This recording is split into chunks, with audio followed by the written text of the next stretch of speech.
What's going on, everybody out there? It's Dan, back with another Moonshine talking. Hope everyone's having a good one. It is Tuesday evening for me.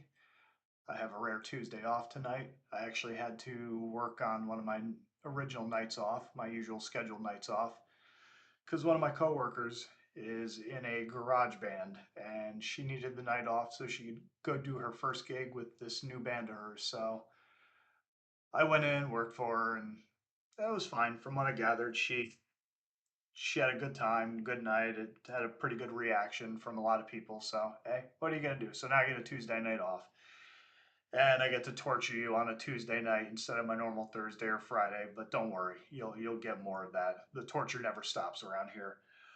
So you might be wondering why I'm here today. I'm gonna be doing an album review, but first, uh, sad news. Uh, I found out yesterday that Sid Vicious, Sid Udy, pro wrestler, wrestled in the 80s, 90s, up until roughly I think right around 2000, something like that. He passed away yesterday. He was apparently battling cancer for the past few years, and he died at the age of 63, which sucks. I mean, he's a very well known, established talent over the decades. Trying to figure out a way to describe Sid. I mean, he was one of the more probably prominent and more well-known big men wrestlers of the past couple of decades. Like when he started, he was in the 80s. Yeah, he wrestled in Memphis. That's where he got to start with the with Jerry Lawler's promotion. They stuck him in a hockey mask, and he did the whole Lord Humongous gimmick from Mad Max. Then eventually he wound up in WCW. He worked in a tag team with a guy by the name of Dan Spivey. They called themselves the Skyscrapers.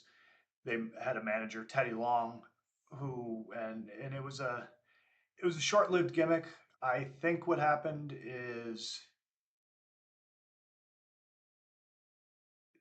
Sid, I think it was Sid. No, I think it might have been Dan Spivey got hurt, and then Mark Calloway, which everyone knows is the Undertaker, he took over and he was in the Skyscrapers, and then the gimmick kind of went kaputski. Eventually, Sid made his way to WWE, and probably most notably, he's as far as stuff that he did. He's well known for his power bomb finisher. Uh, he also one time when he was in WWE, he adopted the moniker of Psycho Sid. Some of that was kind of not quite a rib, but more of like an inside joke because he famously got into a fight with Arn Anderson at a hotel, and one thing led to another. A pair of scissors got involved, and he started stabbing the crap out of Arn Anderson and almost killed him.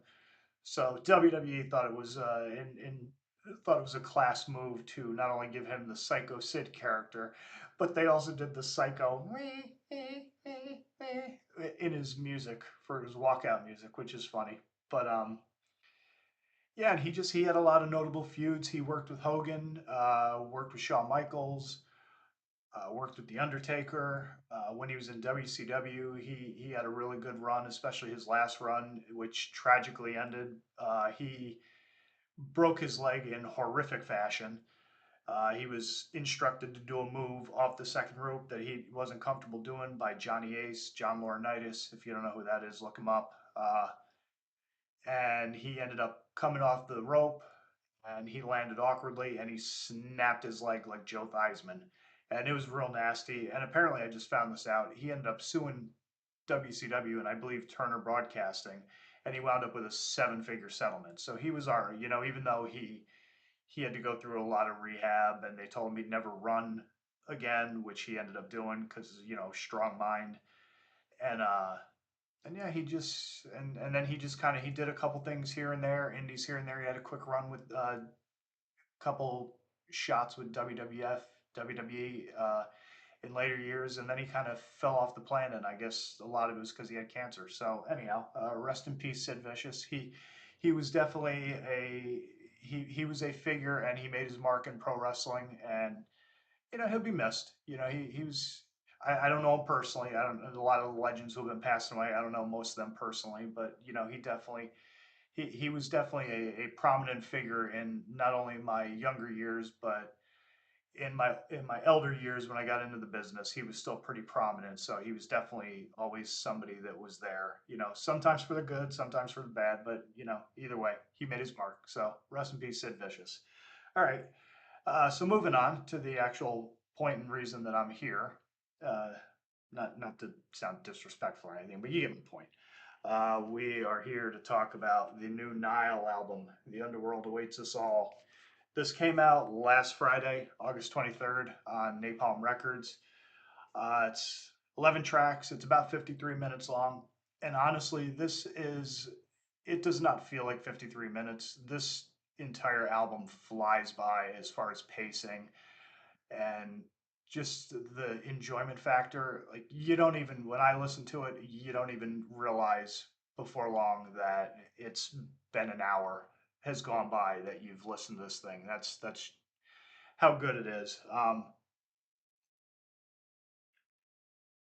Napalm Records is in Europe, so I didn't go through them to get it. So again, had to go through the evil empire and go to Amazon to get this blasted thing. But that's what I did. That's how much I wanted to hear it and get a hold of it.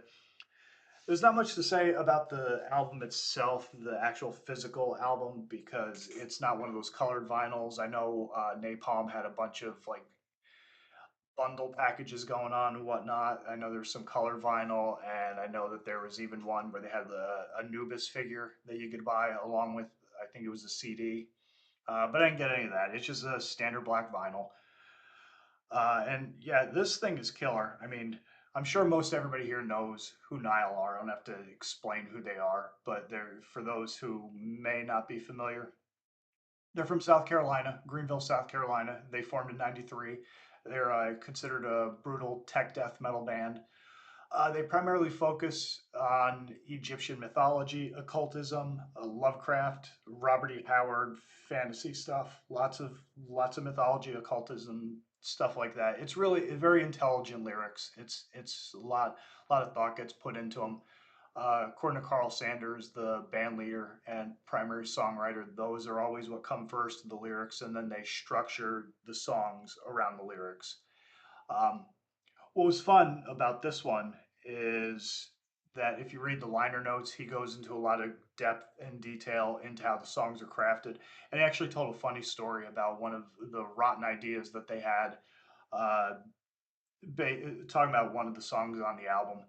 And he talked about an idea that the band had in the past where they were going to put a moat around the barricade in front of the mosh pit and put crocodiles in it. And then just what a horrible idea that would be, which it really would. It made me laugh, but that really would have been just a horrific, terrible idea to come up with if somebody actually thought it would have been a good idea. That would have been really bad. But anyhow, as far as the rest of the band, Brian Kingsland, he's guitars and vocals. He wrote three of the songs on the album. One was an instrumental. He wrote two of my favorite songs on the album, which was pretty cool. Carl Sanders wrote the rest. Uh, Carl Sanders, guitar and vocals. He does keyboards as well. George Callias, he's a killer drum player. Dan Vadam Vaughn, he's on bass, and Zach Jeter's on guitar and vocals. First time I saw Nile, I saw them with Terrorizer in Tampa, and I wasn't aware that they had like the multi-layered vocal setup that they do, which I thought was really cool. On this one, they incorporate a lot of, just the harmonies on it, and they have a lot of background singers, use a lot of choral arrangements, which is really cool. It just kind of it gives this presentation of like a cult, just chanting, and you could just imagine some blood sacrifice occurring while all this is going on. But very cool stuff. They're very brutal, very fast, very technical, but at times they can slow it down and fall into a pocket, and they're just as adept at that. They're just a killer band. If you're not too familiar with them, I would probably start with Amongst the Catacombs of Neferanka. Hopefully, I'm pronouncing that correctly. That's their debut. That one's just super, super killer stuff. You know, you can't go wrong with that. By and large, their catalog is really, really good. I would recommend anything of theirs. The last album they did in 2019 was Vile Neutralic Rights. That one was pretty good. Uh, yeah, check them out if you've never heard them. You won't be disappointed. And if you can pick this one up, definitely go pick it up. It's fantastic. I gave it a 5 out of 5. This one is probably one of the best things I've heard this year thus far. I know the year is mostly over, but this one is fantastic. Probably my favorite song on the album is True Gods of the Desert. That's one of the slower ones that they do. It's also one of the one Brian Kingsland wrote. It just phenomenal. The mid-paced tempo to it, the riff that they use throughout it that they utilize is fantastic. You know, you can't go wrong with just instant banger, just, you know, just a killer. You know, for me, I don't, again, I the bionic neck, so I can't really do a lot of violent head banging, but I can definitely, I'll do my old man head nod, and it'll be sufficient. Um, to Strike with Secret Fang, that's another killer one. The title track, The Underworld Awaits Us All, phenomenal. Just a lot of I wrote notes about that one in particular. A lot of time shifts, dynamic, very dynamic, lots of trills and bends. They use a lot of, they're a very cerebral band, especially when it comes to the musical composition.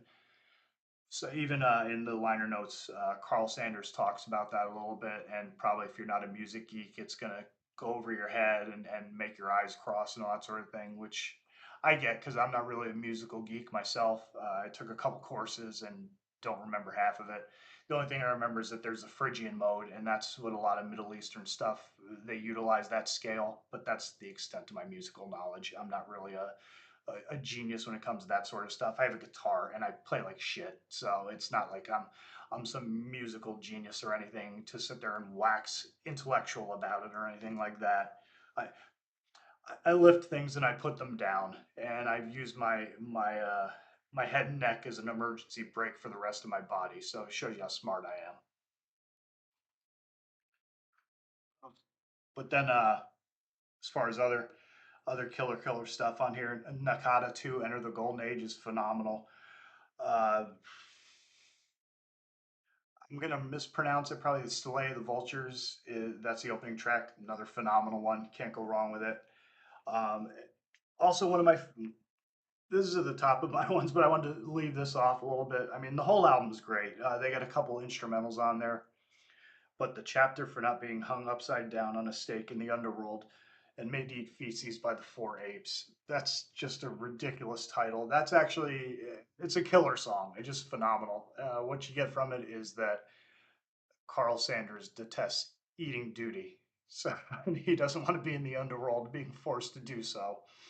And they go into the story of the mythology behind Baba, which is apparently it's a baboon god in the underworld, and its minions uh, disembowel the sinners, and it's also was a fertility god of the underworld, and it does horrific things of the sexual nature to the sinners when they're in the underworld, and you know, smearing feces and whizzing on them and all that sort of just awful stuff. And he got talking about how they should they should make fake duty. So he was looking at the mosh pit, I guess, and he was talking to one of the other band members and talking about how they look like they're just short of flinging poo at each other. And then they thought of the idea of making fake Nile poo and handing it out the merch table. But then they realized the how bad of an idea that was because it would probably wind up all over them. The venues would get pissed because it'd be a mess, and it would just backfire in a dramatic fashion. So they decided against that, just like they decided against the crocodile pits in front of the mosh pit. So there you go. But anyhow, this one is killer. I can't say enough about it. If you like your death metal brutal and technical, this is one for you.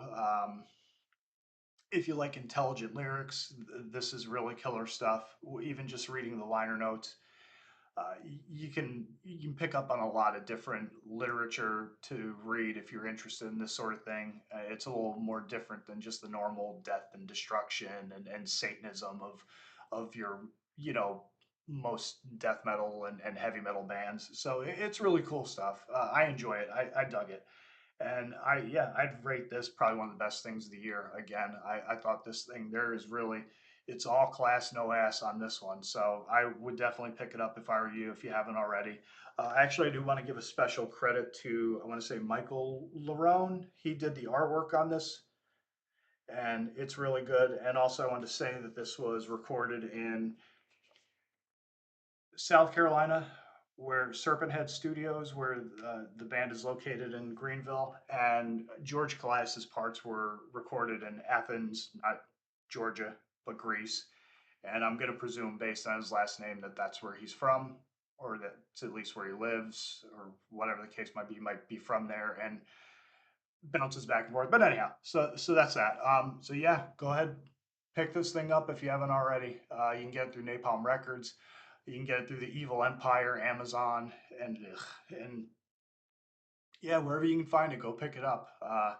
And it is a good one. It's a killer one for certain. So anyhow, that's all I got for you. So as always, stay sick, stay heavy, stay brutal. Always tuck your chin upon impact. Don't forget to breathe. Everyone have a good one, and I will catch you on the next video. Later.